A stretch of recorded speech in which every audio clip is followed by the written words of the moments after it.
जन्म दुःखं जरा दुःखं जया दुःखं पुनः पुनः अंतकाले च महादुःखं तस्मात् जाग्रति जाग्रति। इसी बात को लेकर के संसार के लोगों के लिए श्री शंकराचार्य जी महाराज निर्देश दे रहे हैं, कह रहे हैं कि पुनरपि जननम पुनरपि मरणम पुनरपि जननी जठरे शयनम इह संसारे खलु दुस्तारे कृपया पारे पाहि मुरारे भज गोविंदम भज गोविंदम भज गोविंदम मूढ़मते।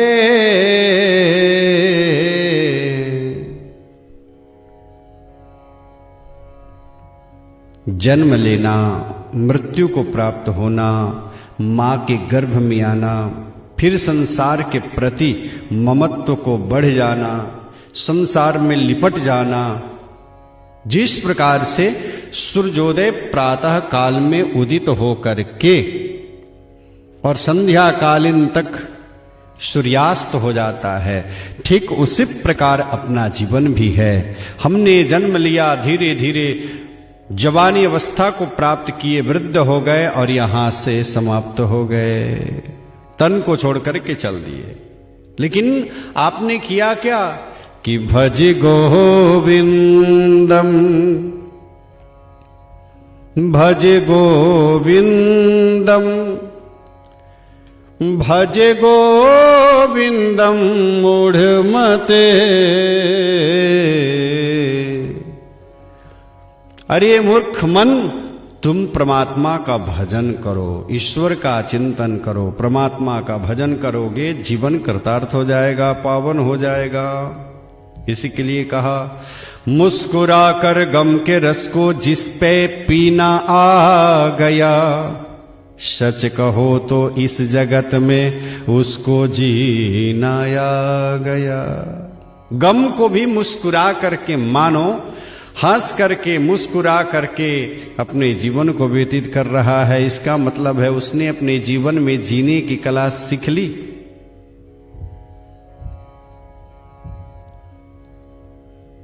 आज यही कला आत्मदेव के अंदर में कमी है कहीं न कहीं। इसके लिए पुत्र के उस तृष्णा में बार बार अहर्निश रो रहे हैं। क्यों रो रहे हैं? पुत्र नहीं था तब भी रो रहे हैं, पुत्र हो गया तब भी रो रहे हैं। कारण क्या है? पुत्र नहीं हो रहा था तब रो रहे थे कि मुझे पुत्र की प्राप्ति हो जाए। अब पुत्र हो गया लेकिन नालायक निकला, चांडाल निकला, इसके लिए रो रहे हैं। मुझे तो सताता ही है, दुनिया को भी सता रहा है, दुनिया को भी कष्ट दे रहा है, दुनिया को भी परेशानी में डाल रहा है। सदात्मन पुन्नाम नरकम त्रायतेति पुत्रः, पुन्नाम नम के नरक से जो हमें बचाए वही तो पुत्र है, वही पुत्र है। सदात्मन आज मानो कि दुनिया की व्यसन आ करके और धुंधकारी में भरा पड़ा हुआ है।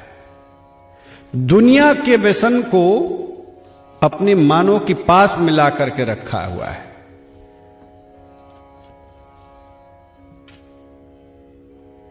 इसके लिए रोना आ रहा है।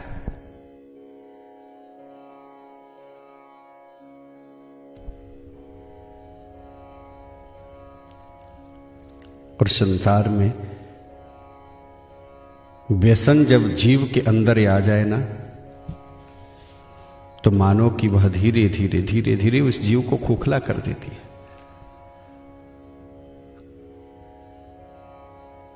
और हम और आपका यही है, संसार का महाराज ये चक्र है।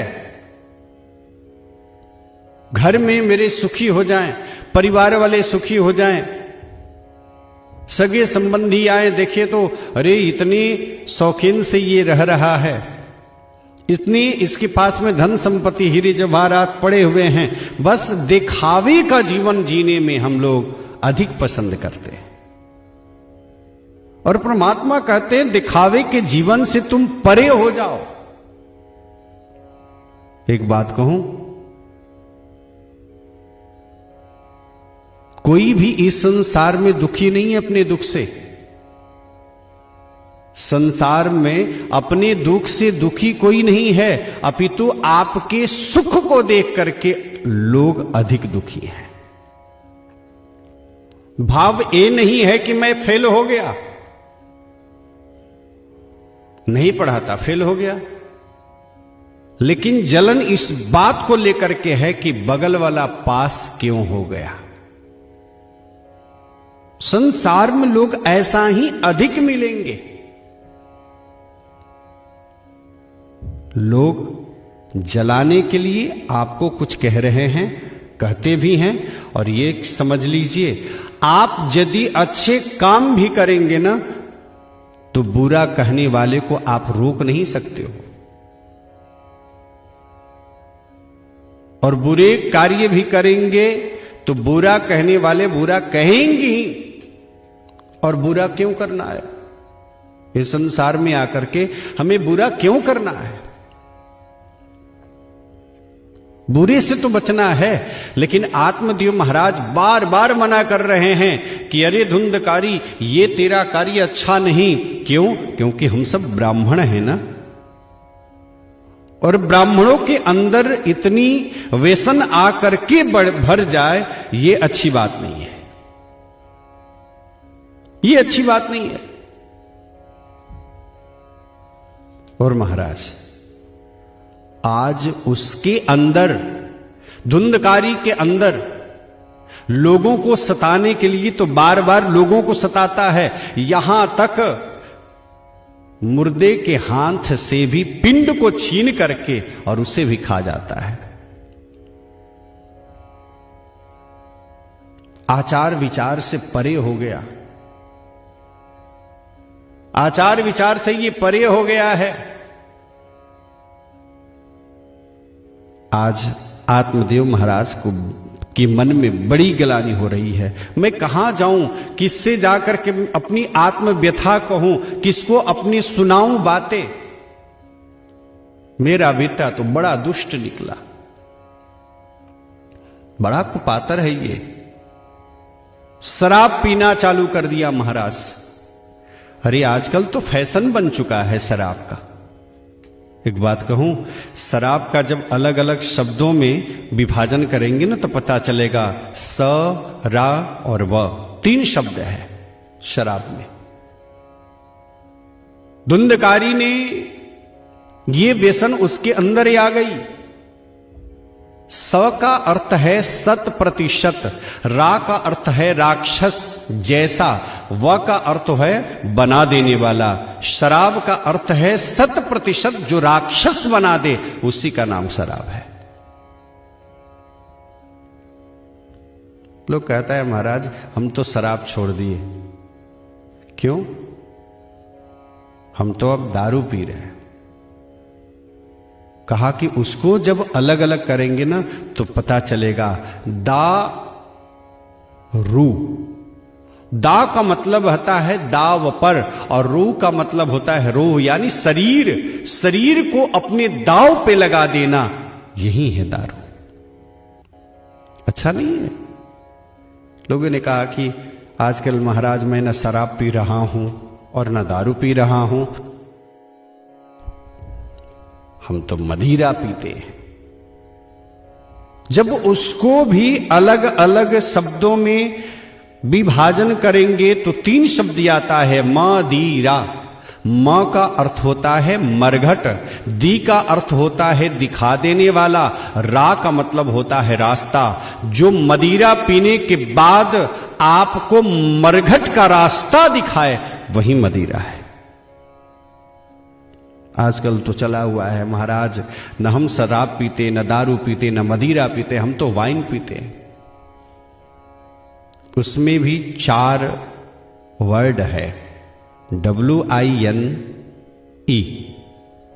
W का अर्थ होता है विंडम यानी ज्ञान, I का मतलब होता है इनकम यानी आमदनी, N का मतलब होता है नेचर गुणवत्ता, और ई का अर्थ होता है इंड यानी समाप्त कर देने वाला।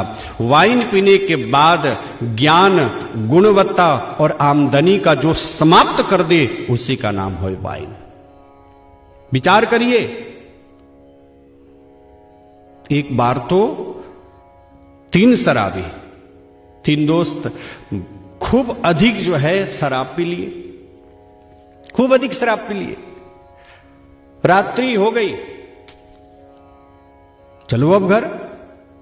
महाराज एक पैर उठा करके रखने में मानो कि समय लग रहा हो, जैसे तैसे लड़खड़ा करके रोड पे आए। बेचारा एक टैक्सी वाला मिला, देखा कि ये तो एकदम पी करके एकदम पूरे मस्त हैं, चलो इससे कुछ कमाते हैं। और उस टैक्सी वाले ने कहा कि भाई साहब कहां जाना है? फलानी जगह पे, बैठ जाओ। टैक्सी में बैठ गए और टैक्सी में बैठ करके और उसने क्या किया, टैक्सी में जब बैठ गया, ये तो आपसी में मस्त था सब कि जब तो हम लोग अपने मुकाम पे चले जाएंगे। टैक्सी वाले ने एक बार चालू किया, एक्सीलेटर झाड़ा, फिर बंद कर दिया, फिर चालू किया, एक्सीलेटर झाड़ना चालू किया, 1-2 मिनट के लिए एक्सीलेटर एकदम झाड़ा, फिर बंद कर दिया। तीसरी बार खूब तेजी से चालू किया और एक्सीलेटर एकदम झाड़ रहा है और झाड़ करके बंद कर दिया वहीं पे, और कहा कि लो भाई साहब आप अपने घर आ गए, जल्दी जल्दी उतरो। एक ने उतरा, निकाला पैसा जैसे तैसे, टैक्सी वाले के हाथ में दिया, ये लो भाई साहब। दूसरे ने टैक्सी वाले के समक्ष जाकर के उसको थपथपाया उसके पीठ पे और कहा कि धन्यवाद। तीसरे ने तो 3-4 धप्पड़ दिया टैक्सी वाले को। टैक्सी वाले को लगा कि ये समझ गया है क्या। उसने कहा कि मुझे क्यों मारा? तो शराबी ने कहा कि इतने तेजी से चलाने की तुम्हें क्या आवश्यकता थी, कहीं हम लोगों को एक्सीडेंट हो जाता तो।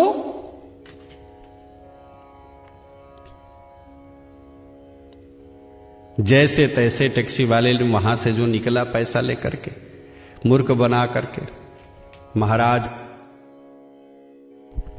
जहां से चले थे वहीं पर ही हैं, कहीं गए नहीं हैं। ये तीनों शराबी जहां पे हैं वहीं पे मस्ती से ही पड़े हुए हैं। कहा घर मिल ही नहीं रहा, मिल ही नहीं रहा। रात भर महाराज उस रोड पे मानो कि यूं ही पड़े हुए हैं। एक तरफ से कुत्ता आवे जाए, गाड़ी घोड़ा आवे जाए, कोई मतलब नहीं, मच्छर काटे कोई परवाह नहीं। रात भर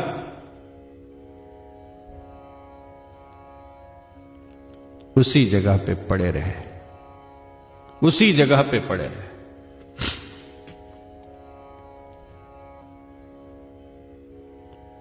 ये है शराबी।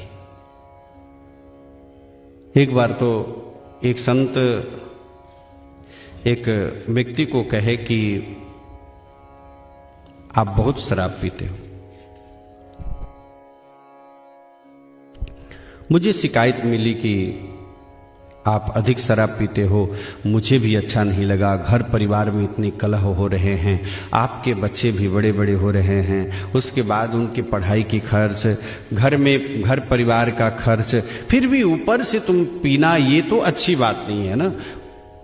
मानसिक संतुलन आपका बिगड़ जाता है। एक काम करिए, छोड़ दीजिए शराब, छोड़ दीजिए शराब। उसने कहा कि ठीक है महाराज जी, हम संकल्प ले रहे हैं, इसके बाद में पिएंगे नहीं। छोड़ दिए। कहा कि ये ना हुई बात। धीरे धीरे धीरे धीरे समय व्यतीत होते चला गया। संत को बोल दिया था कि हम तो छोड़ देंगे, लेकिन पिता ही रहा, पिता ही रहा। एक बार संयोग से उसी रास्ते से वे संत जा रहे थे। उस समय में किसी ने जाकर के संत से शिकायत किया कि बाबा जी, आप तो बोले थे उनको शराब छोड़ने के लिए, शराब तो छोड़े नहीं, पीते ही हैं। कहा कि बुलाओ उसको। उसने तो संकल्प किया था कि आज के बाद हम शराब पिएंगे नहीं, छुएंगे नहीं, फिर पिता क्यों है? उस समय में उसको, उस व्यक्ति को बुलाया गया और बुला करके संत पूछे कि बेटा बता, तूने तो उस समय में बोला था कि हम शराब पिएंगे नहीं, तो ये शराब पी क्यों रहा है? कहा महाराज जी, आपने शराब छोड़ने की बात कही थी, देसी कही थी कि विदेशी कही थी? हमने तो सिर्फ देसी को ही छोड़ा था ना, विदेशी को तो मैंने छोड़ा नहीं था। हम तो विदेशी पी रहे हैं। आपने शराब बोला छोड़ने के लिए, तो मैंने मन में रख लिया कि आज के बाद जो देसी शराब मैं पी रखा था उसको अब छोड़ देंगे, अब विदेशी स्टार्ट करेंगे। मैंने तो देसी का हाथ भी नहीं लगाया। कहा कि बेटा, तेरे समक्ष ब्रह्मा जी भी आ जाए ना, तेरी बुद्धि सुधरेगी नहीं। जीवन में पियो, मौज मस्ती करके पियो, लेकिन चरणामृत पियो, भगवान का प्रसाद को ग्रहण करो। जीवन कृतार्थ हो जाएगा, जीवन पावन हो जाएगा। आत्मदेव महाराज के मन में ऐसा लगा कि क्या करें। शराब पीना चालू किया। जुआ तो खेलता ही था, चंडाल के जैसे बच्चे लोगों को मारता था, समाप्त करता था। क्या करें, मन मस्तिष्क इसका बिगड़ गया है। और वास्तव में शराब पीने वाले के मन और मस्तिष्क सबके सब बिगड़ जाते। एक बार तो तंग आकर के पत्नी पति से कह रही है कि सुनिए, अब अपना घर बार संभालिए, अब आपके घर में मुझे रहना नहीं है, मैं तो अपने मायके चली। कहा कि क्यों जा रही हो? अरे आपसे मैं तंग आ गई, इतना शराब पीते हो, बच्चे के ऊपर क्या प्रभाव पड़ेगा तुम्हें पता है। बस अपने बच्चे को ली और मैं चली अपने मायके। तुम रहो, ठाट बाट से रहो, कमाना है, खाना है, पीना है, मौज मस्ती करना है, तुम पियो, खाओ पियो। पत्नी से तुम्हें कष्ट है ना, मैं जा रही मायके। चल दी बेचारी, मायके चल दी। अब गम में, उसमें भी गम होता है। अब बेचारा जो है उठाया बोतल, फोड़ दिया। एक बोतल उठाया, फोड़ दिया कि बीवी चली गई, बोतल फोड़ा।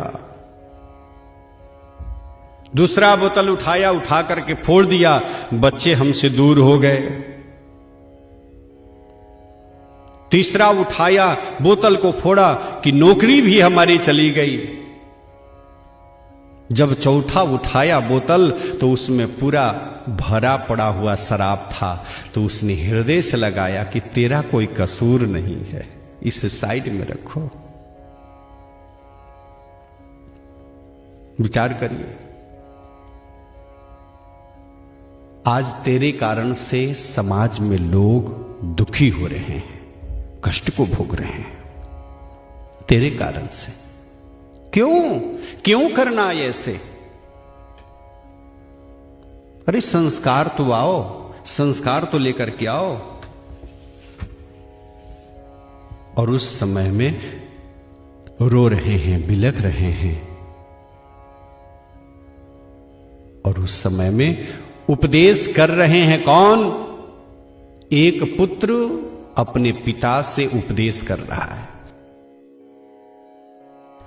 कि देहस्ति मांस रुधिरे भीमतिं त्यजत्वम्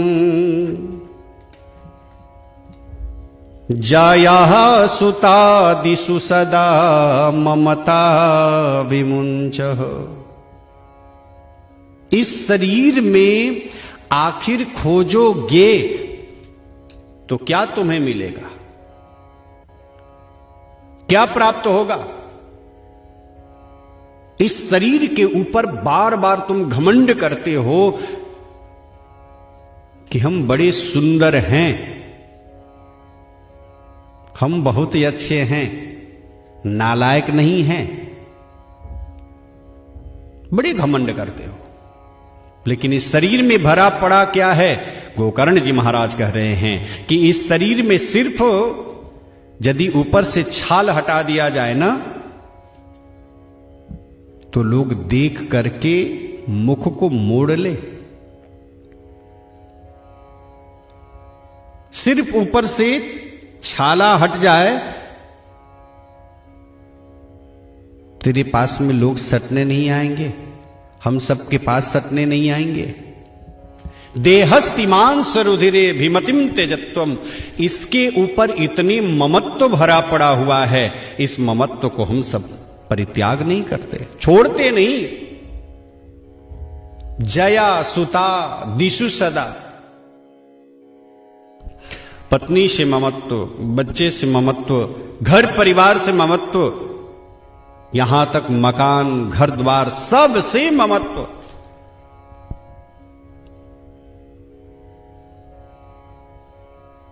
परमात्मा का भजन कब करोगे? ईश्वर का भजन कब करोगे? हम प्रेम कर रहे हैं, किससे कर रहे हो? एक बार तो एक लड़का ने कहा कि एक लड़की से कि तुमसे मैं काफी प्रेम करता हूं। उसने कही कि हां सच? हां हां। कहा कि ठीक है, 1 महीने के बाद आओ। और उसने अपनी योग क्रिया के माध्यम से जितने भी मलमूत्र थे एक डब्बा में उसने रखना प्रारंभ कर दी। शरीर इतना गला दिया, खाना पीना छोड़ करके एकदम शरीर को गला दी, भूतनी जैसी दिखने लगी। 1 महीने के बाद बड़ा शौक से आया उस लड़के ने, जैसे ही देखा, अरे वो कहां गई? अरे वो तो सामने में ही खड़ी है। नहीं नहीं, तुम हो ही नहीं सकती, वो तो सौंदर्यवान थी, बड़ी ही सुंदर थी, जिसको मैं चाह रहा था। उसने उस लड़के को जवाब दी कि तेरा प्रेम इस शरीर से नहीं, मेरे हृदय से नहीं, तेरा प्रेम तो इस डब्बे में भरे हुए कचरे से था। उस समय तुम प्रेम कर रहा था, मेरे शरीर में जब ये कचरा भरा हुआ था तब तू प्रेम कर रहा था। आज शरीर से कचरा निकल गया ना, तो शरीर से प्रेम नहीं, वो तो कचरा से तुम्हें प्रेम था। 1 महीना पहले यही कचरा मेरे शरीर में भरा हुआ था, जिसके कारण मुझे देख करके तुम कह रहे थे बहुत ही अच्छी है, और आज तुम भूतनी जैसे कह करके पुकार रहे हो। इसका मतलब है मुझसे प्रेम नहीं, प्रेम तो उस कचरे से है तुम्हें। सदात्मन, संसार वाले से प्रेम क्या करना? ईश्वर से करो ना, परमात्मा से करो ना। मीराबाई ने तो प्रेम किया था ना, और मीराबाई ने एकदम स्पष्ट रूप से बताया कि मेरो तो गिरधर गोपाल दूसरो न कोई।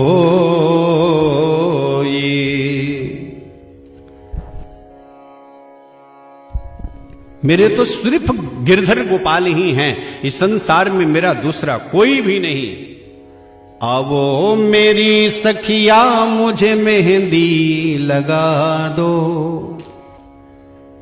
मेहंदी लगा दो मुझे ऐसी सजा दो, मुझे श्याम सुंदर की दुल्हन बना दो, मुझे श्याम सुंदर की दुल्हन बना दो। आवो मेरी सखियां मुझे मेहंदी लगा दो, मेहंदी लगा दो मुझे ऐसी सजा दो, मुझे श्याम सुंदर की दुल्हन बना दो, मुझे श्याम सुंदर की दुल्हन बना दो। ऐसी चूड़ी पहनो कि कबहू न टूटे, ऐसी बर दुल्हा कि कबहू न छूटे, उनको बुला के हाथ लेवा करा दो, मुझे श्याम सुंदर की दुल्हन बना दो, मुझे श्याम सुंदर की दुल्हन बना दो। मुझे संसार वाले लोगों को से विवाह नहीं, मुझे तो बस मेरु तो गिरधर गोपाल, दूसरो न कोई।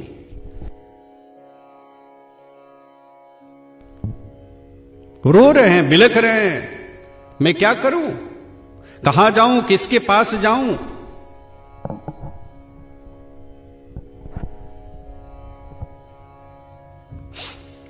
आज आत्मदेव महाराज के मन में बड़ी ग्लानि हो रही है और समय से जो कुछ चुक जाता है ना, वो फिर वापस नहीं आता। समय का ख्याल रखिएगा अपने जीवन में, और यदि महत्व समझ में ना आए तो मेरे इस दृष्टांत को जरूर स्मरण में रखिएगा। 1 साल की यदि आपको कीमत जानना है ना, तो हम और आप नहीं बतला सकते। 1 साल का कीमत उस बच्चे से पूछिए जिसने परिश्रम करके पढ़ाई किया, परीक्षा भी दिया, और 1 साल के बाद जब रिजल्ट निकली तो फेल हो गया। 1 साल का कीमत वही बताएगा कि 1 साल का कीमत क्या होता है। 1 महीने के यदि आप कीमत जानना चाहते हैं ना, तो हम और आप क्या बता सकते हैं सदात्मन।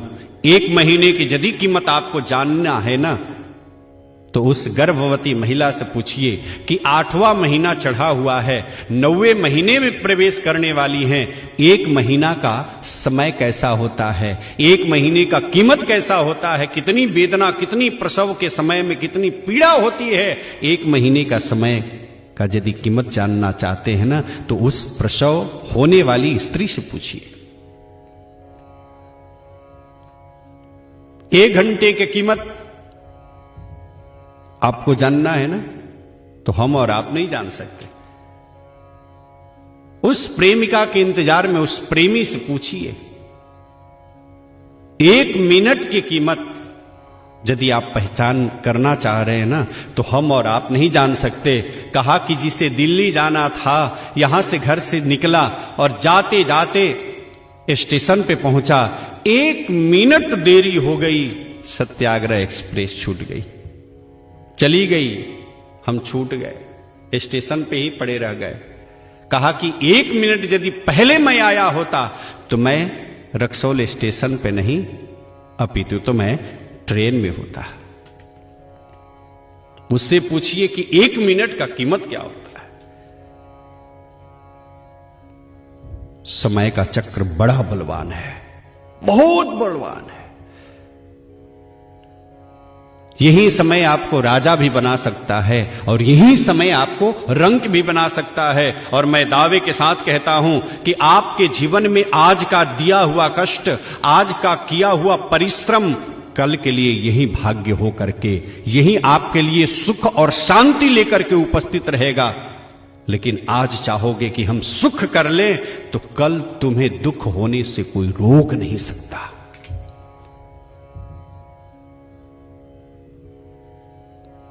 कल दुख होने से कोई रोक नहीं सकता। आज का परिश्रम ही भविष्य है।